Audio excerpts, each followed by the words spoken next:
Hello, Moro. Bronkaan nyt taas videovaihteeksi. Ruuhkavideo. Nuska-arvostelu tänään vuorossa. Shine Shaw. Cold Dry White Shine Shaw. Kyllä. Mitä ulkonäköä? Aika vähee. Oo. No 5/5. Tää on aika jännä tässä Herrasmiesboksin kannalta, kun se tuntee noi tekstit tosta. Ja jännästi. Tavaraa tää sisältää 16 grammaa. Eli noin 20 pussia.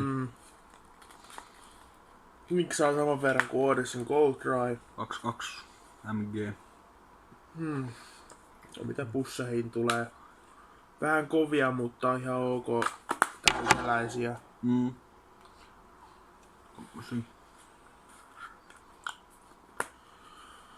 Eikö pistetä ääntä kohdin? Jep.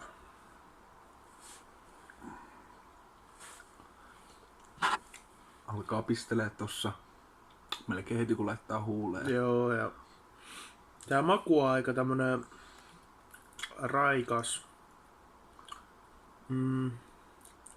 Minttu. Joo.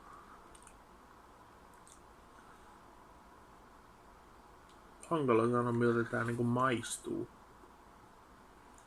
Itse saa jonkun raikkaan mintun. Menthol.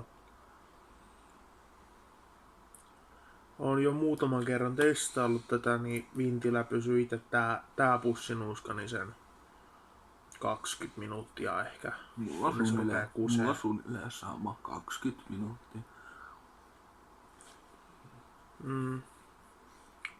Ihan jees. Menettelee. Kyllä tätä pystyy ihan koko ajan käyttämään. Ei kyllästy helposti. Verrattuna Odyssey Cold Dry. Mut joo. Cold Dry White Shine Shaw 5/5. Kyllä. Näin kuvia tunnelmissa. Ensi videon pari. Moi.